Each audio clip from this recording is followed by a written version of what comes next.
ನಮಸ್ಕಾರ ಮಕ್ಕಳೇ. ಪ್ರಥಮ್ ಮೈಸೂರು ಪ್ರಸ್ತುತಪಡಿಸುತ್ತಿರುವ ಸಾಪ್ತಾಹಿಕ ಪ್ರಸಾರ.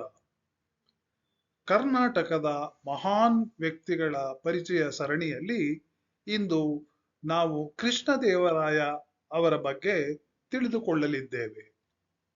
ಮಕ್ಕಳೇ, ಕರ್ನಾಟಕ ರಾಜ್ಯವನ್ನು ಕದಂಬರು, ಚಾಲುಕ್ಯರು, ರಾಷ್ಟ್ರಕೂಟರು, ವಿಜಯನಗರದ ಸಾಮ್ರಾಟರುಗಳು ಆಳಿದ್ದಾರೆ. ಆ ವಿಜಯನಗರದ ಸಾಮ್ರಾಟರಲ್ಲಿ ಮುಖ್ಯರಾದವರು ಕೃಷ್ಣದೇವರಾಯರು. ಮಕ್ಕಳೇ, ನೀವು ಹಂಪಿ ಪ್ರವಾಸಕ್ಕೆ ಹೋದರೆ ಈ ಸ್ಥಳಗಳನ್ನು ನೋಡಬಹುದು. ವಿರೂಪಾಕ್ಷ ದೇವಾಲಯ, ಸಾಸುವೆಕಾಳು ಗಣಪತಿ, ಕಡಲೆಕಾಳು ಗಣಪತಿ, ನರಸಿಂಹ ವಿಗ್ರಹ, ಕಲ್ಲಿನ ರಥ, ವಿಜಯ ವಿಠಲ ದೇವಸ್ಥಾನ, ಲೋಟಸ್ ಪ್ಯಾಲೇಸ್, ಆನೆ ಲಾಯ, ಹಜಾರರಾಮ ದೇವಾಲಯ, ಮೆಟ್ಟಿಲುಗಳುಳ್ಳ ಬಾವಿ, ಮಹಾನವಮಿ ದಿಬ್ಬ. ಈ ಅದ್ಭುತಗಳೆಲ್ಲವೂ ವಿಜಯನಗರ ಸಾಮ್ರಾಜ್ಯದ ವೈಭವವನ್ನು ಸಾರಿ ಹೇಳುತ್ತವೆ. ವಿಜಯನಗರ ಸಾಮ್ರಾಜ್ಯದ ಪ್ರಮುಖ ದೊರೆ ಶ್ರೀ ಕೃಷ್ಣದೇವರಾಯ. ನೀವು ಮೊದಲನೇ ಚಿತ್ರ ನೋಡುತ್ತಿರುವುದು ಕಮಲ ಮಹಲ್ ಅಥವಾ ಲೋಟಸ್ ಪ್ಯಾಲೇಸ್. ಮಧ್ಯದಲ್ಲಿರುವ ಚಿತ್ರ ಆನೆ ಲಾಯ. ಮೂರನೇ ಚಿತ್ರ ಕಲ್ಲಿನ ರಥ. ಕೃಷ್ಣದೇವರಾಯ ಕ್ರಿಸ್ತಶಕ 1509ರಿಂದ 1529ರವರೆಗೆ ಆಳಿದ ವಿಜಯನಗರ ಸಾಮ್ರಾಜ್ಯದ ಚಕ್ರವರ್ತಿ ಮತ್ತು ವಿಜಯನಗರದ ಅರಸರಲ್ಲಿ ಅತಿ ಪ್ರಮುಖನು. ವಿಜಯನಗರ ಸಾಮ್ರಾಜ್ಯ ಈತನ ಆಳ್ವಿಕೆಯ ಕಾಲದಲ್ಲಿ ಉಚ್ಛ್ರಾಯಕ್ಕೇರಿತು. ಕನ್ನಡ ನಾಡಿನಲ್ಲಿ ಮೂರು ರಾಯರ ಗಂಡ, ಕನ್ನಡ ರಾಜ್ಯ ರಮಾರಮಣ ಎಂದು, ಆಂಧ್ರದಲ್ಲಿ ಆಂಧ್ರ ಭೋಜ ಎಂದು ಬಿರುದಾಂಕಿತನಾದ ಈತನ ಕಾಲದ ವೈಭವ ಇಂದು ಮನೆಮಾತಾಗಿದೆ. ನೀವು ಮಧ್ಯದಲ್ಲಿ ನೋಡುತ್ತಿರುವ ಚಿತ್ರ ವಿರೂಪಾಕ್ಷ ದೇವಾಲಯದ ಶಿಖರ. ಕೃಷ್ಣದೇವರಾಯನ ತಂದೆ ತುಳುವ ನರಸನಾಯಕ, ತಾಯಿ ನಾಗಲಾಂಬಿಕೆ. ಸಾಳುವ ನರಸದೇವರಾಯನ ಸೇನೆಯಲ್ಲಿ ಅಧಿಕಾರಿಯಾಗಿದ್ದ ನರಸನಾಯಕನು ಸಂಪೂರ್ಣ ರಾಜ್ಯವನ್ನು ತನ್ನ ವಶಕ್ಕೆ ತೆಗೆದುಕೊಂಡು ತುಳುವ ಸಾಮ್ರಾಜ್ಯವನ್ನು ಸ್ಥಾಪಿಸಿದನು. ನರಸನಾಯಕನ ನಂತರ ಕೃಷ್ಣ ಜನ್ಮಾಷ್ಟಮಿಯಂದು ಪಟ್ಟವೇರಿದ ಕೃಷ್ಣದೇವರಾಯನು ರಾಜಧಾನಿಯಾದ ವಿಜಯನಗರದ ಉಪನಗರವಾಗಿ ನಾಗಲಾಪುರ ಎಂಬ ಸುಂದರ ನಗರವನ್ನು ಕಟ್ಟಿಸಿದನು.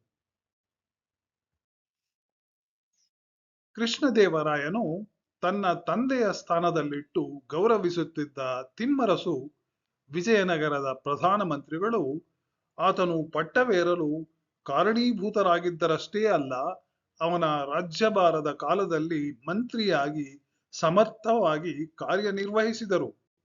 ಮಟ್ಟಸ ಎತ್ತರವಾಗಿದ್ದ ಕೃಷ್ಣದೇವರಾಯನಿಗೆ ದಿನವೂ ವ್ಯಾಯಾಮ, ತಾಲೀಮು ಮಾಡಿದ್ದರ ಪರಿಣಾಮವಾಗಿ ಕಲ್ಲಿನಂತಹ ದೇಹದಾಢ್ಯವಿತ್ತು.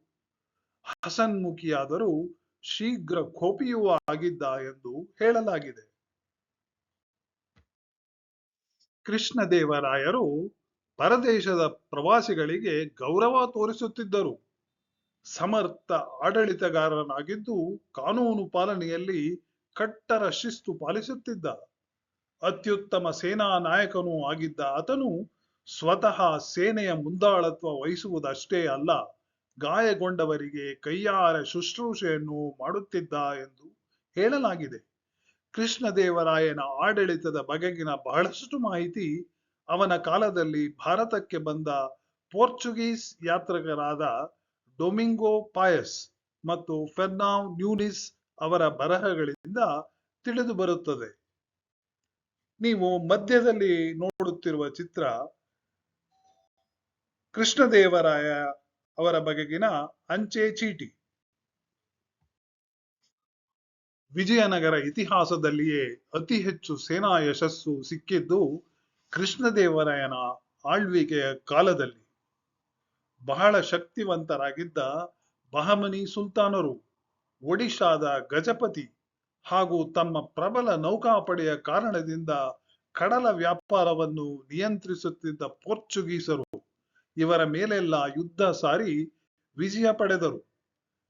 ಕೃಷ್ಣದೇವರ ಆಳ್ವಿಕೆಯ ಕಾಲ ವಿಜಯನಗರ ಸಾಮ್ರಾಜ್ಯದ ಇತಿಹಾಸದಲ್ಲಿ ಒಂದು ಅಮೋಘ ಅಧ್ಯಾಯವಾಗಿ ಉಳಿದಿದೆ. ಕೃಷ್ಣದೇವರಾಯನ ಆಡಳಿತವು ಅನೇಕ ಭಾಷೆಗಳಲ್ಲಿ ಸಮೃದ್ಧ ಸಾಹಿತ್ಯದ ಕಾಲವಾಗಿತ್ತು ಹಾಗೂ ತೆಲುಗು ಸಾಹಿತ್ಯದ ಸುವರ್ಣಯುಗ ಎಂದು ಕರೆಯಲಾಗುತ್ತದೆ. ಅನೇಕ ತೆಲುಗು, ಸಂಸ್ಕೃತ, ಕನ್ನಡ ಮತ್ತು ತಮಿಳು ಕವಿಗಳು ಚಕ್ರವರ್ತಿಯ ಪ್ರೋತ್ಸಾಹವನ್ನು ಅನುಭವಿಸಿದರು. ಕೃಷ್ಣದೇವರಾಯ ಹಲವು ಭಾಷೆಗಳಲ್ಲಿ ನಿರರ್ಗಳವಾಗಿ ಮಾತನಾಡುತ್ತಿದ್ದ. ಕೃಷ್ಣದೇವರಾಯನ ತೆಲುಗು ಭಾಷೆಯ ಮೇಲಿನ ಪಾಂಡಿತ್ಯ ಮತ್ತು ಪ್ರೀತಿಯಿಂದಾಗಿ ಅವನ ಆಸ್ಥಾನದಲ್ಲಿ ಅನೇಕ ಕವಿಗಳು ಆಶ್ರಯವನ್ನು ಪಡೆದುಕೊಂಡಿದ್ದರು. ಅನೇಕ ಕವಿಗಳು ಕೃಷ್ಣದೇವರಾಯನ ಬಗ್ಗೆ ವಿವಿಧ ರೀತಿಯಲ್ಲಿ ಹಾಡಿ ಹೊಗಳಿದ್ದಾರೆ. ನೀವೆಲ್ಲ ತೆನಾಲಿ ರಾಮನ ಕತೆ ಕೇಳಿರಬಹುದಲ್ಲವೇ? ಅವರು ಕೂಡ ಕೃಷ್ಣದೇವರಾಯನ ಆಸ್ಥಾನದಲ್ಲಿ ಇದ್ದರು. ನೀವು ಕೆಳಗಿನ ಚಿತ್ರದಲ್ಲಿ ನೋಡುತ್ತಿರುವುದು ಉಗ್ರ ನರಸಿಂಹನ ಚಿತ್ರ.